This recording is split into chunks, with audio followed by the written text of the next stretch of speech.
Hey, what's up everyone? Danny Lina back with another microphone review. Today we are trying out the Fifine Profile 3 USB condenser microphone, and this is the way it sounds. Now, I've always been a huge fan of Fifine's dynamic microphones, but recently they came out with a new condenser, and this is it right here. It's got some really cool features. For example, there's a big knob on the front.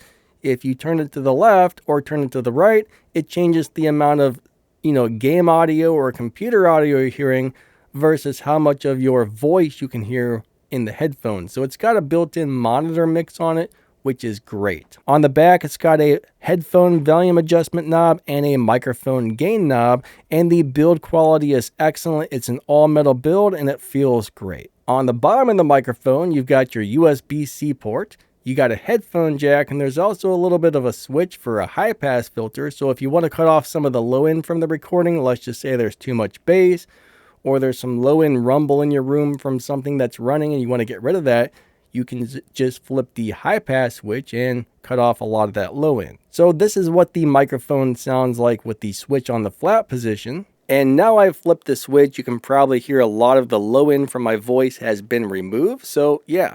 That's what it sounds like with the switch with the high pass filter on. It's letting the high pass through, but it's cutting off the low end. So high pass filter can be a little bit confusing. It cuts off the low end, but lets the highs pass through.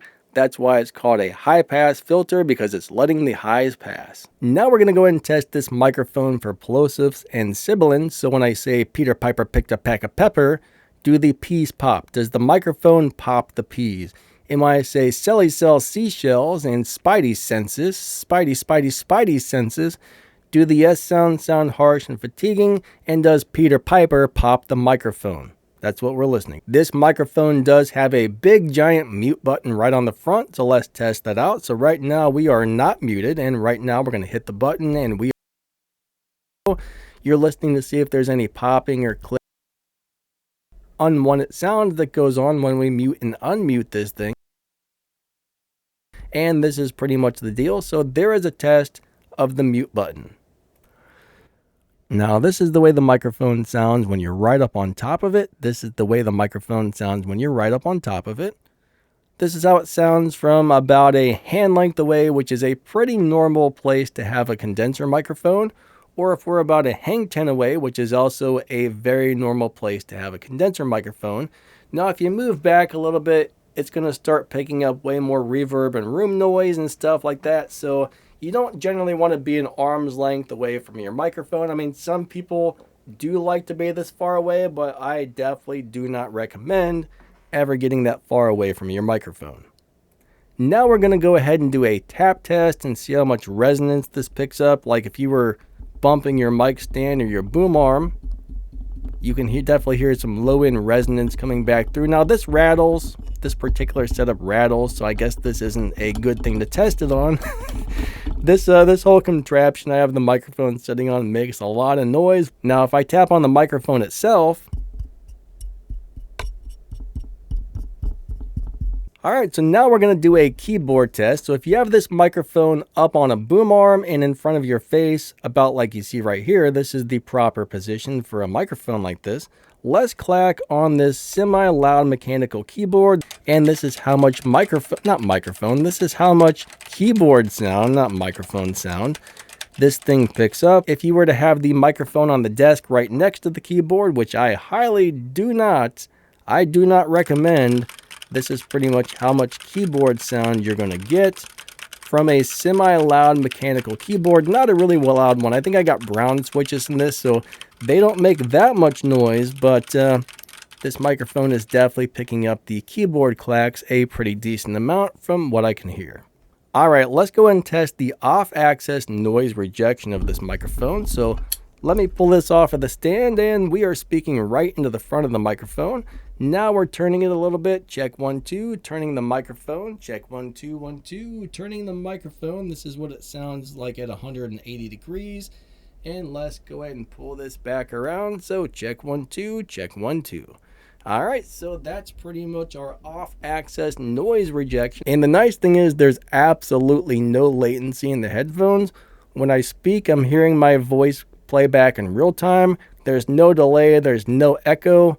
So this does offer really good zero latency monitoring through the headphone playback, which is great. Let's go ahead and put this baby back on the stand. These Gator framework quick release things are pretty sweet. Love them, but they do make some rattling sounds, unfortunately. Not really sure. I got to find a way to fix that because, yeah, that makes a lot of rattling. That's not the microphone's fault. That's the darn thing I got attached to the stand's fault. Now, I don't really have too many other USB condenser microphones to compare, but we'll go ahead and put this up against the Elgato Wave 3. This is a nice little gaming microphone, and we'll see how this sounds compared to the Fifine, and you guys can get a good idea of what you like the sound of it. When I looked up the price of the Fifine on Amazon, it was actually a lot cheaper, a lot less money than this, so this will give you a good idea of should you spend a little more money or should you get yourself a budget Fifine microphone. Alright, so this is the Elgato Wave 3 microphone. We don't have any of the enhancements or anything turned on. This is just the microphone sounding the way the microphone sounds. And yeah, let me know in the comments. Do you like the Elgato better, or do you like the Fifine? I almost had a brain fart there. I almost had a big giant brain fart while recording my video. That is a horrible thing, and I'm glad that I didn't. But yeah, let me know in the comments which one you like better. But let's go back to the Fifine Profile 3. And this has been the Elgato Wave 3. Interesting. They both have a 3 in the name, and I didn't realize that till just now. But yeah, let's switch back. So it looks like this is selling for a little bit over $60 on Amazon. So that's not a terrible price for a condenser microphone, a USB condenser that sounds pretty nice. You just heard it next to a microphone that will probably cost you like $130. So hey, you let me know which one you like the sound of better. We don't have any processing on this video. Neither mic has any changes other than maybe some volume adjustments to try and make sure they're both at the same volume, or at least as close as I can get. Alright, so I just got out my good headphones. I listened to all the tests. I listened to the way the microphone sounds and the way it performs. And honestly, this sounds really, really good for the money. I'm actually very impressed with it. It didn't really do anything badly. The only thing I can really think about to complain about is this is not a XLR and USB microphone. It's a USB only. And I kind of wish they would have moved the headphone jack and the USB inputs somewhere else. Like it's on the bottom of the microphone. That might be slightly inconvenient for some people. I wish it was like on the back or something, but really that's all I can find to complain about. This thing sounds really good. I think this would be great for somebody running a YouTube channel or a podcast or pretty much anything. I'm not sure if it would be the right application for somebody doing voice acting, but for pretty much anything else, I don't think you can go wrong with this for around 60 or 70 bucks. It just sounds really, really, really good. This microphone is great for the money. It seems to be well built, and so far, I've had a lot of really good luck with my Fifine microphones. I do have several of them. I like them a lot. Their dynamic mics are awesome. I mean, for a USB microphone, I think this sounds extremely good, and I really do like it. They did send me this for free, just so you know, but whatever I'm saying here is my honest opinion. I'm not here to record a commercial for a company. I'm here to review something, so you get my honest opinions on every single thing that I review, and I like the microphone. I think it's nice. It's a pretty good deal, to tell you the truth. I think most people would be very, very, very happy with this. So if you like the sound of this, if you think it performed well in all these tests I did, hey, there's a link in the video's description and the pinned comment to where you can get one.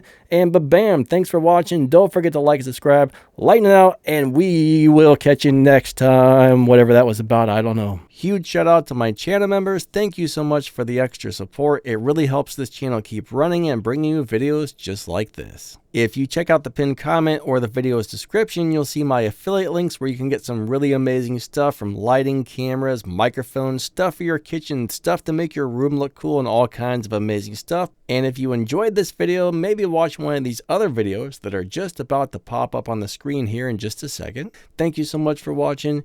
You guys and gals are amazing. Lighten it out. Have a wonderful day, and we will catch you next time. See ya.